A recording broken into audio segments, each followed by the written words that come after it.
आज हम आपके क्लास 12th का मेंडेलियन बेसिस ऑफ इनहेरिटेंस लेने वाले हैं।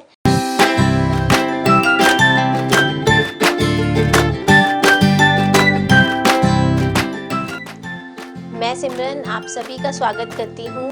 आज हम आपके क्लास 12th का मेंडेलियन बेसिस ऑफ इनहेरिटेंस लेने वाले हैं, जिसके अंदर हम मेंडल्स के कुछ लॉज देखेंगे कि उन्होंने अपने कुछ किन एक्सपेरिमेंट्स के बेसिस पे उनके जो बनाए गए लॉज हैं वो हम पढ़ेंगे। एंड देन उसी के बेसिस पे आज मेंडल के लॉ के बेसिस पे ही क्रोमोसोमल बेसिस ऑफ इनहेरिटेंस भी हम देख चुके हैं ऑलरेडी।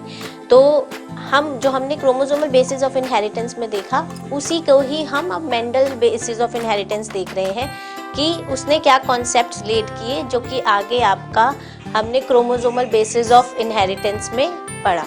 सो आज हम आपका मेंडल लॉ से शुरू करने वाले हैं। सो बेसिकली मेंडल ने जो आपका प्लांट लिया जिस पे उसने अपने इनिशियल एक्सपेरिमेंट शुरू किए वो था आपका पी प्लांट, जिसका साइंटिफिक नेम जो है वो है आपका पिसम सैटिवम।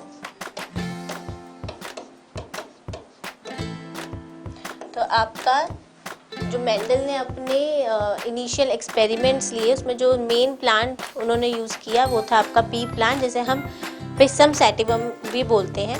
और उसने उस पर बेसिकली बहुत सारे ट्रेड्स जिसे हम कैरेक्टरिस्टिक्स बोलते हैं, जो भी मेंडल ने ऑब्जर्व किए ट्रेड्स पी प्लांट में उसको हम कैरेक्टरिस्टिक्स कहेंगे।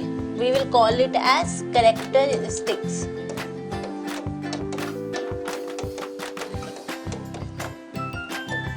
तो कौन कौन से ऐसे कैरेक्टरिस्टिक्स हैं जो मेंडल ने ऑब्जर्व किए। सबसे पहले पी प्लांट में जो उसकी शेप है, शेप और कलर के बेसिस पे किया कि आपका ग्रे है या राउंड है। ठीक है, ये एक ऑब्जर्वेशन है। This is one characteristic. Then another characteristic कि कुछ आपके वाइट एंड रिंकल्ड थे, कुछ आपके ग्रे थे और राउंड थे, लेकिन कुछ आपके जो पीस थे वो आपके वाइट थे और रिंकल्ड थे। ठीक है, अब बात करते हैं दूसरी, हम सीड की कैरेक्टरिस्टिक की बात करें। जो पी प्लांट है उसकी सीड के क्या कैरेक्टरिस्टिक मेंडल ने ऑब्जर्व किए। तो सीड में उसने पहला कैरेक्टरिस्टिक जो देखे वो थे कि पी आपकी राउंड है या ग्रे है। राउंड एंड ग्रे एक characteristics, then white and wrinkled another characteristic of the seed. Seed में ही अब आपको पता है कि जो सीड है वो डाइकोटिलेडनस भी हो सकती है और मोनोकोटिलेडनस भी हो सकती है। तो आपके कोटिलेडन की जो शेप है वो आगे अंदर से येलो है या ग्रीन है, इस बेसिस पे उसकी सीड की ये सेकंड कैरेक्टरिस्टिक्स थी। Now flower colour, now flower जो है इज इट वाइट और पर्पल वायलेट, इसके बेसिस पे उन्होंने फ्लावर की एक कैरेक्टरिस्टिक देखी। देन पी की देखें तो आपकी जो पी है वो पूरी फुल है या कंस्ट्रिक्टेड है, ये अनदर कैरेक्टरिस्टिक थी। देन आगे पी का जो भी आउटर कवरिंग है उसके अंदर जो कलर है वो येलो है या ग्रीन है, ये अनदर कैरेक्टरिस्टिक हो गई। उसके बाद जो स्टेम है, स्टेम में उसने क्या क्या कैरेक्टरिस्टिक्स देखे कि जो भी फ्लावर्स है वो एक्सियल है या फिर वो टर्मिनल है। टर्मिनल फ्लावर्स होते हैं जो कि जैसे आपकी स्टेम है, स्टेम के बिल्कुल जहाँ खत्म हो रही है वहीं पे यू हैव द फ्लावर, तो ये जो हो जाएंगे ये होंगे आपके टर्मिनल। ठीक है, नाउ एक्सियल क्या होंगे। एक्सियल जैसे कि आपकी ये ब्रांचेस जा रही हैं, इसी पर ही अगर आपके फ्लावर लगे हुए हैं तो ये आपके एक्सियल हैं। लेकिन अगर आपके बिल्कुल स्टेम की एंडिंग पे आपके फ्लावर प्रेजेंट है तो वो हो जाते हैं टर्मिनल। ठीक है, another characteristic that is the size of the stem. Size of the stem will determine कि आपका प्लांट जो है वो टॉल है या वो ड्वार्फ है।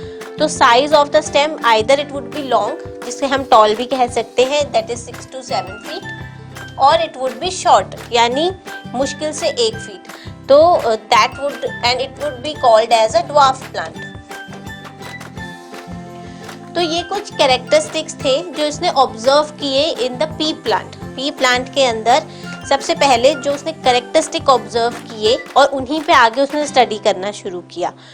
तो बेसिकली ये कुछ कैरेक्टरिस्टिक्स थे जो उसने ऑब्जर्व किए, नॉट जस्ट आपके प्लांट आपका टॉल है या ड्वार्फ है, but at every level, at stem level, at seed level, at flower level, हर लेवल पे उसने कुछ कैरेक्टरिस्टिक्स ऑब्जर्व किए और उन्हीं कैरेक्टरिस्टिक्स को ध्यान रख के उसने कुछ क्रॉसेस किए और उसके बेसिस पे उसने आपके बेसिकली लॉ ऑफ इनहेरिटेंस जो है कुछ बनाए। Now why was P plant selected for Mendel experiment? Now ऐसा क्यों था कि सिर्फ पी प्लांट को ही उसने सेलेक्ट किया? सबसे पहले ऐसा प्लांट लेना चाहिए जिसको आप इजीली ग्रो कर सको और आपके हायर क्वांटिटी में मिले। मान लीजिए आप प्लांट आज ग्रो कर रहे हैं and the result would come in the next season, so you would have to wait for 6 months। ना हम ये नहीं चाहते कि हम आज एक्सपेरिमेंट परफॉर्म करें और उसका रिजल्ट हमको 6 महीने बाद मिले। तो पी प्लांट का जो फायदा है वो ये है कि वो बहुत जल्दी ग्रो करता है, तो जो भी रिजल्ट मिलेंगे हमें वो बहुत ही जल्दी मिलेंगे। तो पी प्लांट जो है it can be easily grown and maintain. सबसे पहले आपका ये बहुत इजीली ग्रो भी कर जाता है और मेंटेन करना भी आसान है। ऐसा कोई स्पेशल हमें इसमें ट्रीटमेंट नहीं देना, बहुत इजीली ग्रो हो जाता है। तो जो भी चीज़ बहुत इजीली ग्रो करेगी या मेंटेन करेगी उसको स्टडी करना भी इजी हो जाएगा। Next, they are naturally self pollinating but can also be cross pollinated. ना जनरली ये जो पी प्लांट है ये सेल्फ पॉलिनेट ही करता है, but in under certain situation हम क्रॉस पॉलिनेशन भी इनमें करवा सकते हैं। तो जस्ट बिकॉज इनमें सेल्फ पॉलिनेशन होता रहता है तो आपकी जो जनरेशन्स हैं वो आपका जो क्रॉस है वो काफ़ी प्योर रहता है।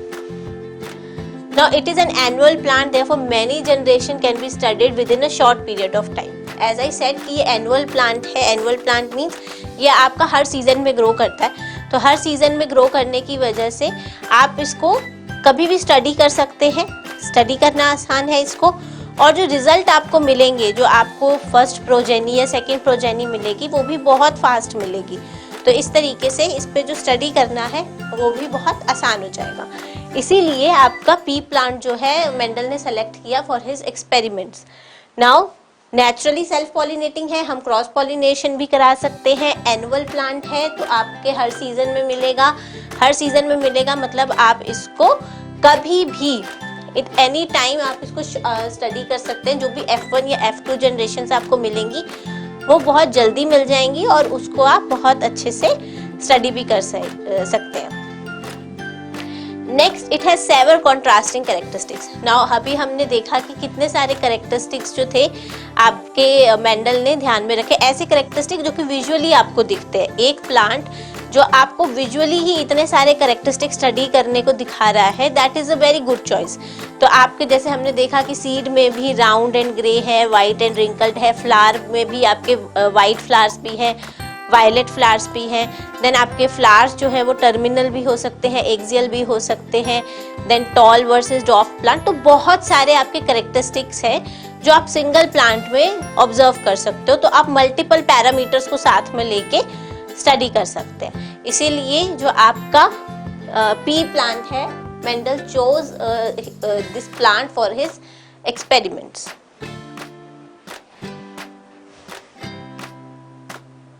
नाउ जब हम बात करते हैं मेंडल के ट्रेट की या मेंडल के एक्सपेरिमेंट्स में जाने से पहले, देयर आर सर्टेन कैरेक्टरिस्टिक्स जो डोमिनेंट होते हैं and certain which are recessive. Dominant का मतलब क्या होता है? वैसे जनरली भी हम इंग्लिश में बात करें तो डोमिनेंट का मतलब होता है जो ज़्यादा एम्पावरिंग हो, जो ज़्यादा अपने आप को शो करे, जो ज़्यादा निकल के आए आगे, तो डोमिनेंट उसे कहते हैं। इसी तरीके से साइंटिफिक टर्म में भी जो डोमिनेंट का मतलब है कि ओवर रिसेसिव जो डोमिनेंट है वो आपके जो दूसरा ट्रेट जो इतना ज़्यादा एक्सप्रेस नहीं करेगा, रिसेसिव ट्रेट को वो एक्सप्रेस नहीं करने देगा। जैसे कि टॉल वर्सेस ड्वार्फ प्लांट है, तो टॉल कैरेक्टरिस्टिक ऐसा है जो रिसेसिव जो ड्वार्फ होगा उसको ओवर पावर कर लेगा। यानी जो भी फैक्टर्स, मेंडल ने जीन्स को फैक्टर बोला था, तो जो भी जीन्स आपके जीन हमें पता है उसके 2 अलील्स होते हैं। तो अगर आपके पास ऐसा अलील है एक भी जो डोमिनेंट है तो वो रिसेसिव को एक्सप्रेस नहीं होने देगा। तो जो ट्रेट अपने आप को एक्सप्रेस नहीं कर पाता बिकॉज ऑफ द डोमिनेंट अलील, क्योंकि आपका जो जीन होता है 1 जीन के आपके 2 अलील्स होते हैं, अलील 1 एंड अलील 2। तो आपके अगर अलील 1 आपका डोमिनेंट है और अलील 2 आपका रिसेसिव है तो आपका डोमिनेंट ही एक्सप्रेस करेगा, रिसेसिव एक्सप्रेस नहीं करेगा, क्योंकि जो डोमिनेंट वाला है वो रिसेसिव वाले को एक्सप्रेस होने नहीं देगा। तो ये डोमिनेंट और रिसेसिव का कॉन्सेप्ट क्लियर होना बहुत ज़रूरी है। नेक्स्ट, जैसे कि हम ये कुछ आपके पी प्लांट के ही कैरेक्टरिस्टिक देख रहे हैं जो कि डोमिनेंट है ओवर द अनदर ट्रेट। जैसे कि अब आप देखिए फ्लावर कलर पर्पल और वाइट, एज आई डिस्क्राइब कि आपके पर्पल फ्लावर भी है, वाइट भी है, लेकिन जो पर्पल है वो डोमिनेंट है ओवर वाइट। अगर आपके एक प्लांट में दो अलील हैं, एक अलील जो है वो कोड कर रहा है पर्पल कलर को और दूसरा वाइट को, तो आपका पर्पल ही एक्सप्रेस होगा क्योंकि पर्पल जो ट्रेट है वो डोमिनेंट है। सिमिलरली सीड कलर की बात करें तो येलो भी हो सकता है और ग्रीन भी हो सकता है, बट येलो जो है वो डोमिनेंट है over the green. Similarly seed shape round और रिंकल्ड दोनों हो सकती है। रिंकल्ड मीन्स इस तरीके से कुछ होगी आपकी, कि आपकी प्रॉपर राउंड शेप नहीं है। तो seed shape can be round और रिंकल्ड। देन जो पॉड कलर यानी जो आउटर कवरिंग जो है वो आपकी ग्रीन भी हो सकती है, येलो भी हो सकती है, और ग्रीन जो है इट इज डोमिनेंट। जैसे पर्पल फ्लावर का कलर डोमिनेंट है। टॉल प्लांट, अगर आपका प्लांट टॉल है तो उसका भी आपका जो ट्रेट है वो डोमिनेंट है। येलो सीड कलर भी डोमिनेंट है। राउंड अगर सीड की शेप है वो भी डोमिनेंट है over wrinkled. Then outer covering जो है अगर आपकी ग्रीन है तो that is also dominant over the recessive yellow. Then आपकी जो सीड है, जो पॉड शेप है, it could be inflated. Inflated in the sense थोड़ी आपके रिंकल नहीं है, बहुत अच्छे से प्रॉपर शेप है, और दूसरी तरफ कंस्ट्रक्टेड कि आपके थोड़ी थोड़ी जगह पे इस आपकी प्रॉपर शेप नहीं है, बट कहीं ना कहीं से इस तरीके से जिगजैग सी शेप है बाहर के आपके जो बीन की शेप्ड है, जो बीन्स को कवर कर रही है बेसिकली, तो वो कंस्ट्रक्टेड है। तो इन्फ्लेटेड जो है वो डोमिनेंट है आपके ओवर द कंस्ट्रक्टेड। सिमिलरली आपके फ्लावर्स एक्सियल जो हैं that are dominant over the terminal flowers.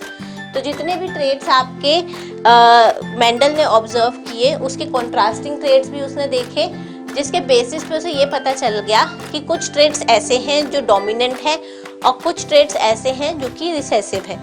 Now जैसे जैसे हम उसके एक्सपेरिमेंट्स देखेंगे ये डोमिनेंट और रिसेसिव का कॉन्सेप्ट हमें और अच्छे से समझ आएगा।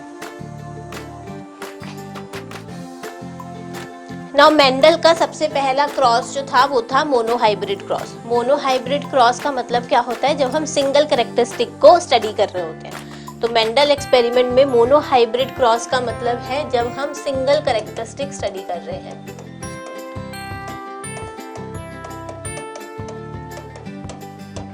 जब भी हम सिंगल कैरेक्टरिस्टिक स्टडी करेंगे तो उसको हम मोनोहाइब्रिड क्रॉस कहेंगे। तो जैसे कि आपका जो फर्स्ट एक्सपेरिमेंट था उसमें उसने आपके tall plant versus dwarf plants लिए, ठीक है।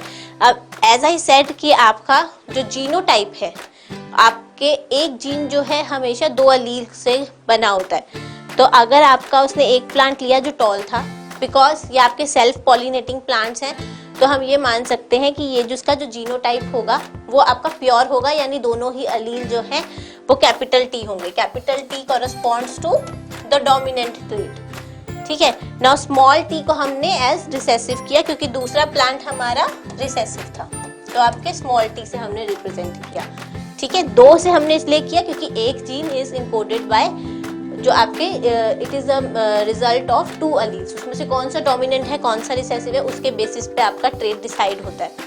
बट हमेशा हर जीन के दो अलील्स प्रेजेंट होते हैं, and because these are pure varieties, क्योंकि इनमें सेल्फ पॉलिनेशन होती है, तो दीज आर प्योर, यानी ये आपके हेट्रोजाइगस नहीं है, ये आपके होमोजाइगस है। होमोजाइगस मीन्स अगर आपके दोनों ही या तो डोमिनेंट है या दोनों ही रिसेसिव प्रेजेंट है।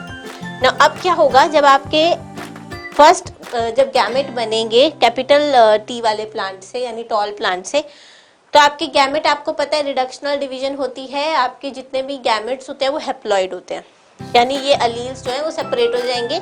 आपके दो गैमेट बनेंगे, दोनों ही गैमेट्स में कैपिटल टी होगा, और यहाँ पे जो दोनों गैमेट बनेंगे उसमें स्मॉल टी होगा। तो जब आप इनको क्रॉस कराएंगे तो क्रॉस करने पे जो आपकी F1 जनरेशन होगी वो आपकी कैपिटल टी स्मॉल टी ही होगी सारी, ठीक है। तो होंगे, लेकिन जितने भी प्लांट्स आपको फर्स्ट जनरेशन में मिलेंगे that would all B toll, क्योंकि कैपिटल टी स्मॉल टी है और आपका टॉल जो ट्रेट है वो आपका डोमिनेंट है ओवर द रिसेसिव। तो आपके जो प्लांट मिलेंगे आपको F1 जनरेशन में that all will be tall plants,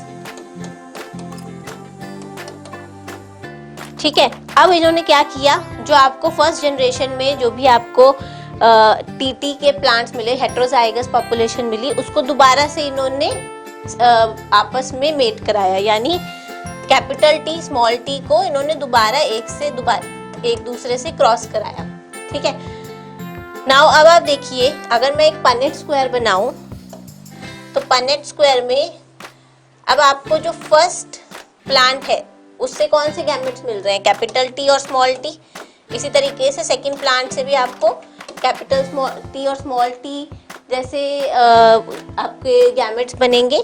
then जब आप इनको क्रॉस करेंगे तो आपके capital T small T, capital T small T and small T. तो यानी आपको होमोजाइगस पॉपुलेशन जो कि टॉल है वो आपको मिल रही है एक, जो हेट्रोजाइगस टॉल पॉपुलेशन है वो है आपकी 2, और जो आपका ड्वार्फ पॉपुलेशन है वो है आपकी स्मॉल टी वाली 1। तो अगर आप इसका जीनोटिपिक वर्सेस फिनोटिपिक रेशियो देखें, देखिए जीनोटिपिक रेशियो होता है जो जेनेटिक लेवल पे जो रेशियो है, फिनोटिपिक रेशियो जो हमें दिख रहा है। अब हमें दिख क्या रहा है, या तो प्लांट टॉल होगा या ड्वार्फ होगा। तो इस बेसिस पे अगर आप देखें तो टॉल कितने प्लांट्स मिलेंगे आपको, देखो कैपिटल टी आपको टॉल प्लांट देगा तो 1 हो गया। Then capital T small T भी आपको टॉल प्लांट देगा क्योंकि हेट्रोजाइगस है, और जो आपका कैपिटल टी वाला ट्रेट है वो आपका डोमिनेंट है ओवर योर स्मॉल टी। तो यानी आपके जो कैपिटल टी स्मॉल टी वाली पॉपुलेशन है वो भी आपको टॉल प्लांट ही देगी। तो यानी आपको 3 टॉल प्लांट मिल रहे हैं, और एक जो स्मॉल टी वाला है वो आपको ड्वार्फ मिल रहा है, यानी 3:1 का रेशियो है आपका tall is to dwarf plant का। ठीक है। और ये है आपका फिनोटिपिक रेशियो।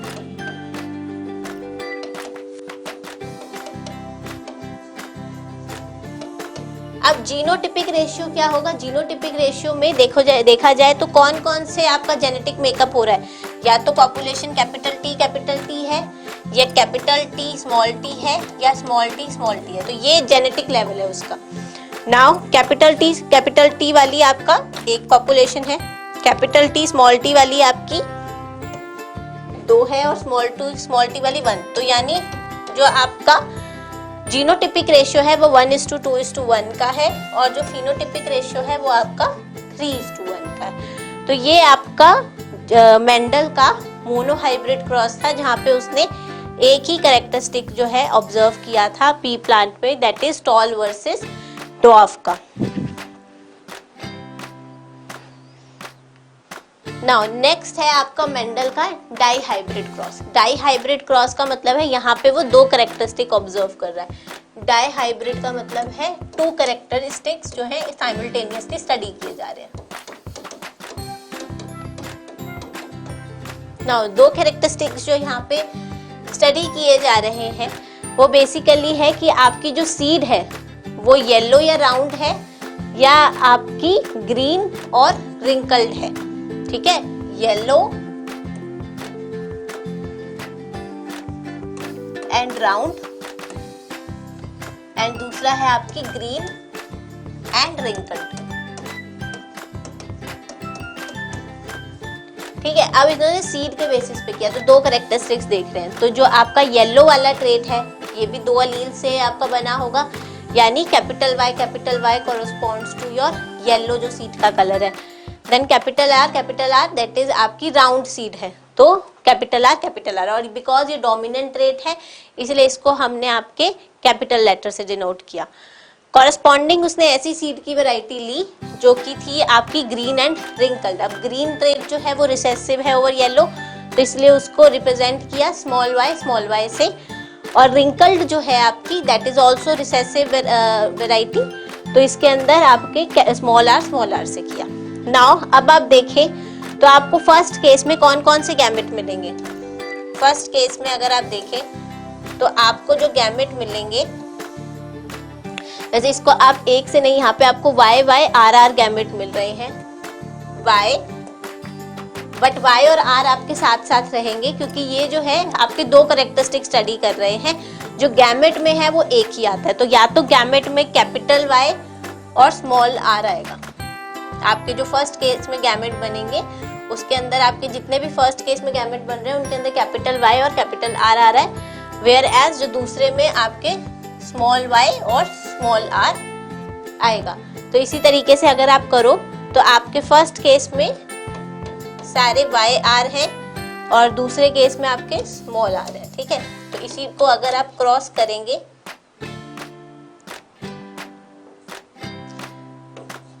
तो आप ये देखेंगे कि जो फर्स्ट सिचुएशन में जब आपके सारी कैपिटल पॉपुलेशन यानी वाई आर और स्मॉल वाई आर वाली आपकी जो पॉपुलेशन है, जब आप क्रॉस करेंगे तो कैपिटल वाई जो है वो स्मॉल वाई के साथ आएगा और जो कैपिटल आर है वो हमेशा आपके स्मॉल आर के साथ आएगा।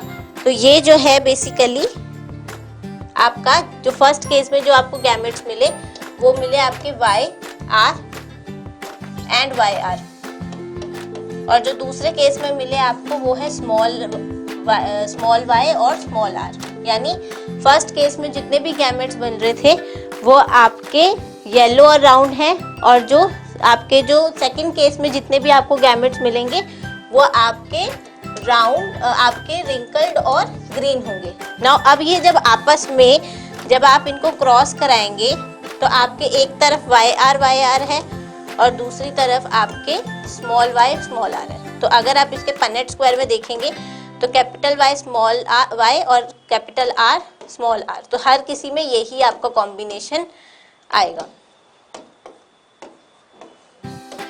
तो इसीलिए जो आपकी F1 जनरेशन है वो सारी आपकी वाई आर है।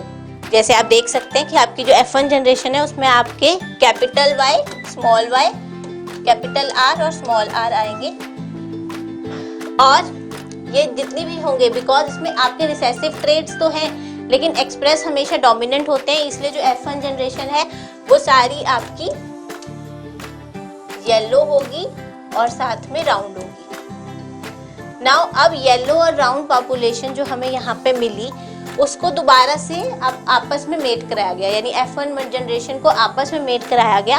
तो आपके यानी वाई आर जो ट्रेट है उन्हें क्रॉस कराया गया दोबारा से वाई और आर ट्रेट के साथ। तो अब यहाँ पे जो आपको गैमेट्स मिल रहे हैं देखा जाए तो अब यहाँ पे कितने तरीके के गैमेट्स आपको मिल रहे हैं। फर्स्ट केस में जो कैपिटल वाई है वो कैपिटल आर के साथ भी जा सकता है। सेकंड केस में कैपिटल वाई जो है वो स्मॉल आर के साथ भी जा सकता है।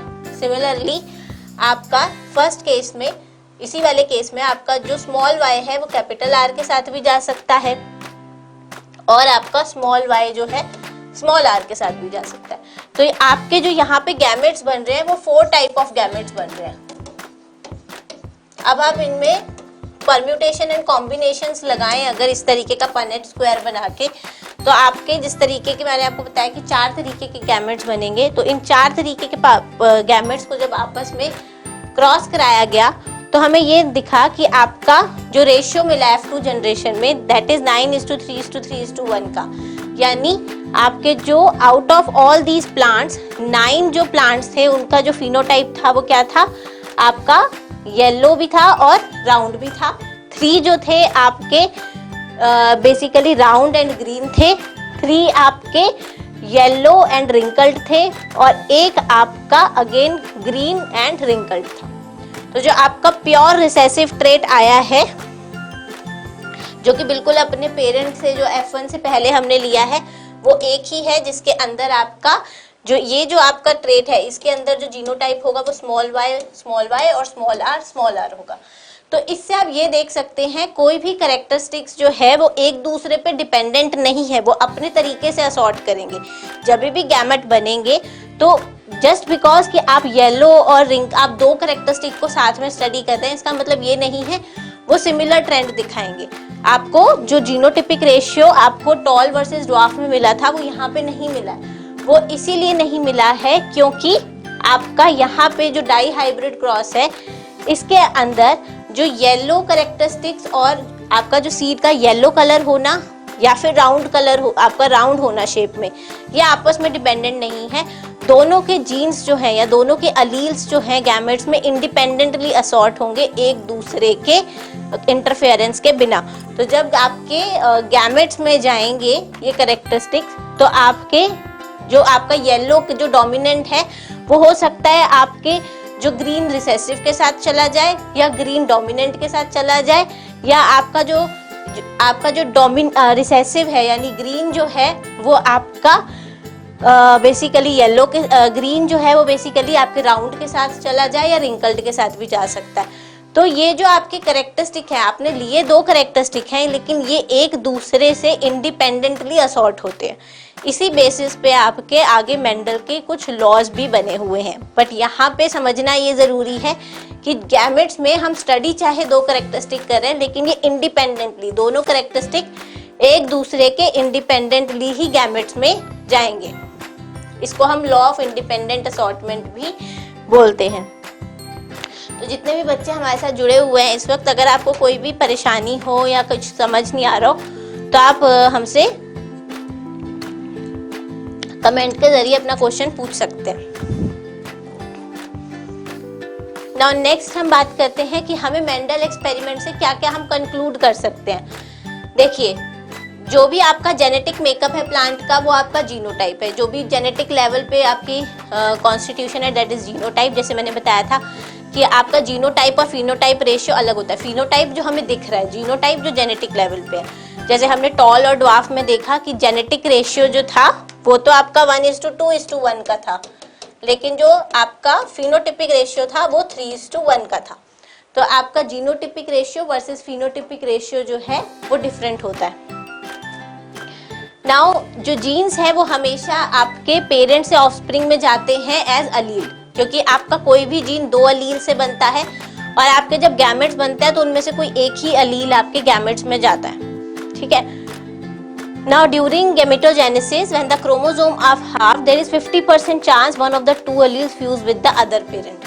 Now जो भी आपके गैमेट्स में आपके ट्रेट्स जा रहे हैं या जीन्स जा रहे हैं या अलील्स हम कह सकते हैं जा रहे हैं, जब वो दूसरे गैमेट के साथ फ्यूज करेंगे तो 50% चांस होता है कि आपके, मान लीजिए आपके एक यहाँ पे जो गैमेट बन रहा है इसमें आपका कैपिटल T है और आपका मान लीजिए कैपिटल Y है जो कि आपका येलो कलर के लिए हम मान लेते हैं, और दूसरी तरफ आपका प्लांट है जो कि आपका ड्वार्फ है और उसका आपका ग्रीन है जो कि रिसेसिव अलील है।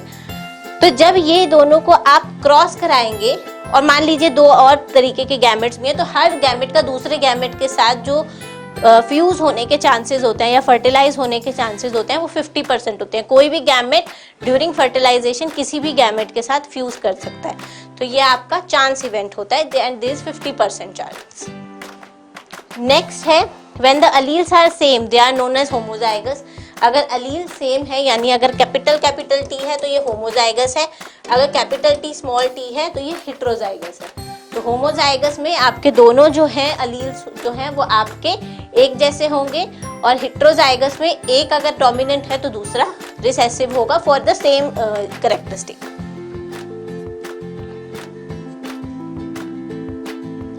नेक्स्ट आपके जो लॉ, मेंडल के जो लॉ थे उसके बेसिस पे आपके 3 तरह के लॉज बने। तो पहला लॉ जो है वो है आपका लॉ ऑफ डोमिनेंस, देन है आपका law of segregation and third law है आपका law of independent assortment. Now अब हमारा जो है बेसिकली अब हम सारे लॉज देखेंगे, ये आपका 5 से 10 minute it would take, and then अगर इसके बीच में आपको कोई भी प्रॉब्लम है या आपको कुछ समझ नहीं आया अभी तक तो आप पूछ सकते हैं हमसे लाइव। आपके लॉ ऑफ डोमिनेंस आपका बेसिकली ये कहता है कि आपका जो हमेशा आपके जो अलील्स हैं उनमें कोई एक आपका हो सकता है दोनों ही डोमिनेंट हो सकता है एक डोमिनेंट हो एक रिसेसिव हो, या हो सकता है दोनों ही रिसेसिव हो, लेकिन एक्सप्रेस वही करेगा जो कि डोमिनेंट होता है। चाहे अगर आपके होमोजाइगस स्टेट में हो या हेटेरोजाइगस स्टेट में भी एक्सप्रेस सिर्फ डोमिनेंट ट्रेट करता है। जैसे हमने आपके मेंडल के पी प्लांट में देखे कि आपका जो टॉल है वो आपका डोमिनेंट होता है over the your recessive trait. तो अगर आपका कैपिटल T और स्मॉल t भी है तभी भी आपका प्लांट टॉल ही होगा, क्योंकि जो हमेशा डोमिनेंट ट्रेट है वो ही एक्सप्रेस होता है। नेक्स्ट है आपका law of segregation. Law of segregation ये कहता है कि जब भी आपकी गैमेटोजेनेसिस होती है यानी गैमेट फॉर्मेशन के वक्त, सिंस जीन्स आपके 2 अलील्स के मिले होते हैं लेकिन गैमेट फॉर्मेशन के वक्त ये दोनों अलील्स एक दूसरे से अलग होते हैं, इसीलिए गैमेट्स में आपके हर कैरेक्टर का एक ही अलील जाता है। तभी आपके जो गैमेट होते हैं वो हैप्लॉइड होते हैं, डिप्लॉइड नहीं होते हैं। जब वो अपने पार्टनर गैमेट के साथ फ्यूज करते हैं तब वो आपके दोबारा से डिप्लॉइड हो जाते हैं। तो बेसिकली आपके हर गैमेट में हर कैरेक्टरिस्टिक का एक ही अलील जाता है, और कौन सा गैमेट कौन से दूसरे गैमेट के साथ फ्यूज करता है ये आपका इसका 50% चांस होता है।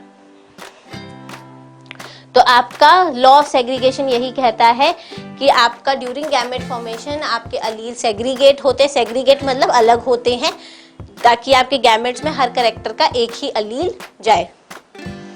नेक्स्ट अब हमारे बस लास्ट के 2-3 मिनट हैं जो हम ले रहे हैं, देन इसलिए आपको कोई भी अगर परेशानी हो तो आप फटाफट पूछ सकते हैं। अब्बास अलील जो होते हैं बेसिकली आपके जो जीन्स हैं, हमेशा जो भी कोई भी कैरेक्टरिस्टिक है हम कहते हैं जीन से आता है, ठीक है। जैसे आपके मेंडल ने जो प्लांट लिए पी प्लांट, उसमें उसने टॉल कैरेक्टरिस्टिक देखा, ठीक है। टॉल जो कैरेक्टरिस्टिक है किसी ना किसी जीन इनकोड कर रहा होगा उसके, तो जो जीन है वो आपके बेसिकली उसके 2 अलील्स होते हैं, यानी वो एक कैरेक्टर जो है उसको 2 अलील डिसाइड करते हैं। यानी जैसे हम कहते हैं ना होमोलोगस क्रोमोसोम्स, तो होमोलोगस क्रोमोसोम्स पे बेसिकली आपका कोई भी जीन होगा वो आपके 2 अलील से बना होता है, यानी उसके हर कैरेक्टरिस्टिक के 2 काउंटर पार्ट हैं। अब वो 2 काउंटर पार्ट आपके डोमिनेंट भी हो सकते हैं, दोनों रिसेसिव भी हो सकते हैं, एक डोमिनेंट और एक रिसेसिव भी हो सकता है। यानी एक ही जीन को आपके 2 पार्टनर्स इनकोड करते हैं, लेकिन उसमें से इनकोड वही होगा, फाइनली फिनोटाइप में वही आएगा जो ज़्यादा डोमिनेंट होगा। रिसेसिव ट्रेट अपने आप को क्योंकि डोमिनेंट ट्रेट ओवर एम्पावर कर देता है रिसेसिव को, तो इसलिए रिसेसिव पार्ट जो है वो एक्सप्रेस नहीं हो पाता। तो आई होप अब्बास आपको समझ आ गया होगा। नेक्स्ट हमारा लास्ट जो लॉ हमारे मेंडल एक्सपेरिमेंट से निकल के आता है वो है लॉ ऑफ इंडिपेंडेंट असॉर्टमेंट। तो इसका मतलब ये है कि जब मेंडल ने आपके डाई हाइब्रिड क्रॉस किया, जिसमें उसने येलो राउंड और या फिर ग्रीन रिंकल वैरायटी पी आपकी सीड ली, तो उसको बेसिकली बहुत सारे कॉम्बिनेशंस मिले और उसको जो रेशियो मिला वो मिला उसको 9:3:3:1 का। इसके बेसिस पे उसने ये कहा कि आपके जो गैमेट्स बनेंगे, यानी जो आपके गैमेट्स में येलो आ रहा है या राउंड आ रहा है, ये दोनों कैरेक्टरिस्टिक्स देखिए कि yellow is the colour part, ठीक है, एंड जो आपका राउंड है दैट इज शेप, ठीक है। दूसरी तरफ कॉन्ट्रेरी अगर ले तो आपके येलो की जगह ग्रीन था और आपकी राउंड की जगह रिंकल्ड था। तो यानी जो आपका कलर का ट्रेट है वर्सेस जो आपका शेप का कैरेक्टरिस्टिक है वो इंडिपेंडेंटली असॉर्ट होंगे, वो एक दूसरे से डिपेंडेंट नहीं है, वो एक दूसरे से इंडिपेंडेंटली असॉर्ट होंगे, यानी वो अलग अलग ही जाएंगे।